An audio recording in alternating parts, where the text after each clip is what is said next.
We are fighting a war of attrition, in that we kill in self-defense, as long as they are going to come and fight with us. The only fear is, suppose they come at least 2,000 yards height and they drop somebody here. Let them drop. But if they drop, now I'm having 1 mg.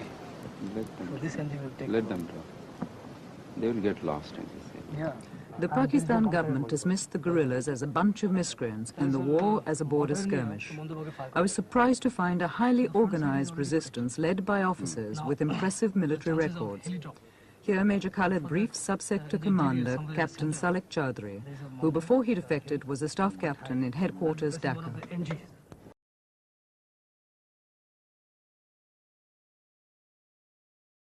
Major Khalid is 35, an officer with the Pakistan Army for 13 years, trained as a commander by the Americans. 8 months ago, he was with the Black Watch in Scotland. When he defected from the Pakistan Army in March, he brought most of his brigade, their Chinese weapons, and even their teacups with him. And you have heard yourself yesterday the shelling, the rocketing by the artillery and the aircraft, and then tanks the other day when you went to Feni. This is not border skirmishes. Border skirmishes means all small arm fire. But here a full-scale war is being conducted by the Pak Army.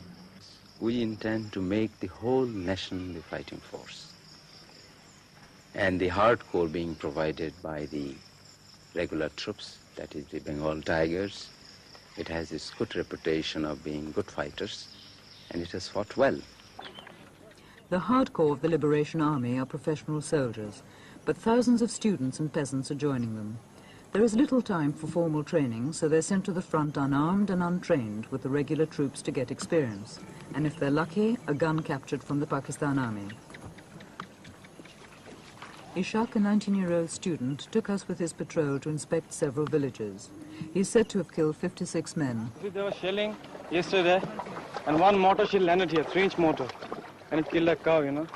And on that side of the village also, a few civilians were injured by fire from small arms. You see, shelling continues here almost all the time. And you've been very lucky enough not to have any shelling right now. Yeah.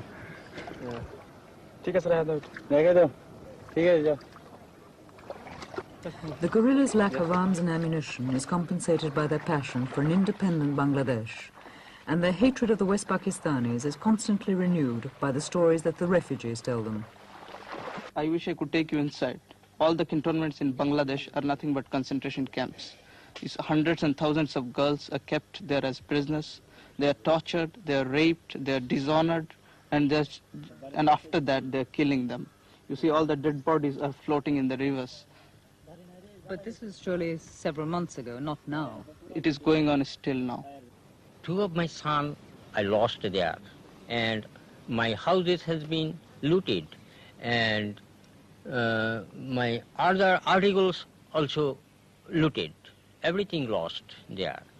Then I found that my life also insecure. But did your son do anything to the military? Nothing, did nothing. Then why did they shoot them? Their habit is this.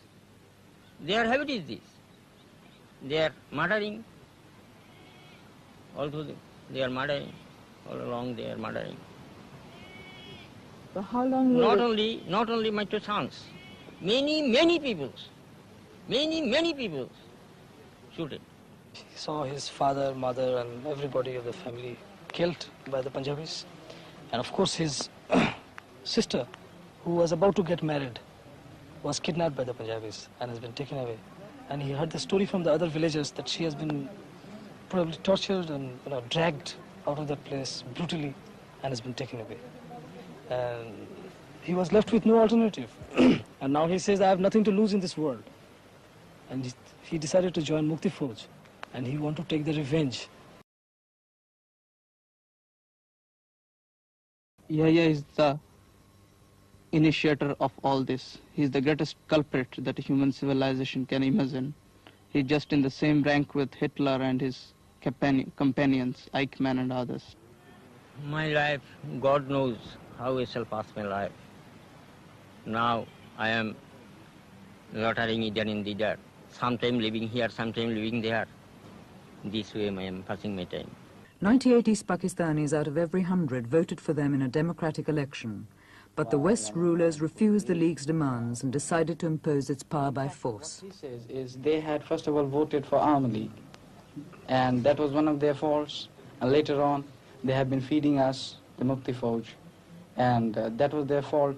And when they got them unarmed and no Mukti Fauj was around, so the Pak Army came in and just burnt off the village and killed a few of them.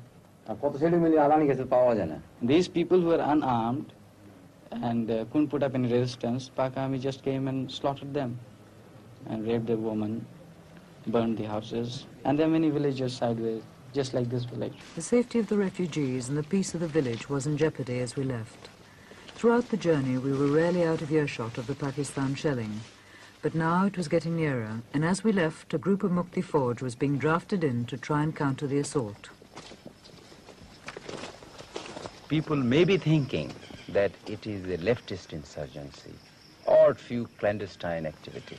But I can assure you it is a militant insurgency whereby the people stood against injustice.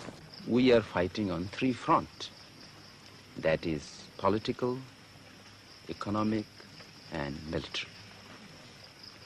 All these three fights will go simultaneously. Politically, so far, as you have seen, that Yahya regime could not, and I am sure will not, be able to form a government. Even if it succeeds, it will be nothing but bunch of quislings. We are not allowing the communication to be restored. Because in any country, if you want to start the trade, the first thing is communication. We have not allowed him to ply the trains. We have not allowed him to run the roads. Bridges are being blown. This is one aspect of the economy, that is the communication. Captain, could you describe the fighting in your sector? In my sector, it's just like fighting any other war. What do you mean? I know you are convinced, or probably you foreigners especially, you have been hearing a lot of news and propaganda by the Pakistan radio that it's just a border skirmish. But yesterday you have seen, you went with myself and you saw this 5mm howitzer, 25-pounder and 120mm mortars. They are all landing. In border skirmish you don't have that. And probably with that telescopic lens you might have seen some Pakistani troops also. They are bunkers deployed. And we are fighting irregular warfare. How can you call it a border skirmish? And I wish you go back and you explain to people this is a full-fledged war. And we are just holding in this base and we go and we play hell into them. I go inside, right inside, I go behind them, I go on their side, I go anywhere I feel like. I kill them. Captain, it's now 3 months since the fighting started. Yes. You've been existing on the ammunition and the weapons you brought out with you. How much longer can this continue? Well, it will continue as long as we have the resources and as long as we carry on capturing their ammunition. And of course, we expect that some country will come to our aid. At least you have come, you have seen how the fighting is going on. Well, if somebody comes to our aid, only thing that we need is arms and ammunition. Arms we have to maintain them, but we need some heavy weapons and ammunition. If that is the thing we get, then there is no problem, we can continue fighting. And if we don't get anything at all, well, you know the condition, what is happening in Sudan. They don't have any arms and ammunition, they are fighting.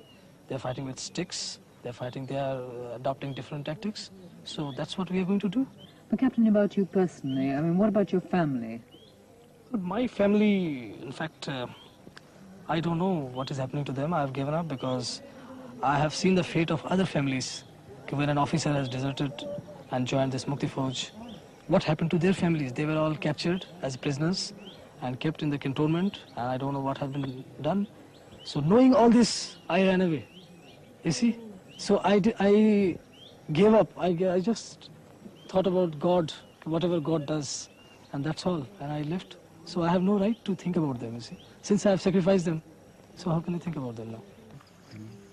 Another base camp deep in the jungle. Major Khalid debriefs his officers and plans further operations. As most refugees from the war are Hindu and the West Pakistan Army is Muslim, there is a danger that people might think that this is a religious war. But every one of these guerrillas, in fact every Mukti Fauj soldier I met, was a Muslim. But the only thing which I am worried about, that is the protraction of this war, you know. As long as the war is continued for years and years and years, what is going to happen is the misery of the people. Misery in the sense that there will be a lot of killing, crossfire, the civilian will come into between the freedom fighters. Not that we are very much bothered for such sacrifice, and people are ready to give it. I have seen wherever there is or we catch the enemy in an ambush, and the immediate reaction of the enemy is to burn the villages and kill the people of that area, rape the girls. But after that effect, initially we were afraid that the people will just desert us and they will think that this is a menace. But to the contrary, I have found out that they still want that we should go in action, even if they have to sacrifice everything. I have been told even by the people to the extent that let there be nobody in Bangladesh, they cannot take the soil out of our country. Soil, let the soil remain. We must continue the action. Therefore the war will go on.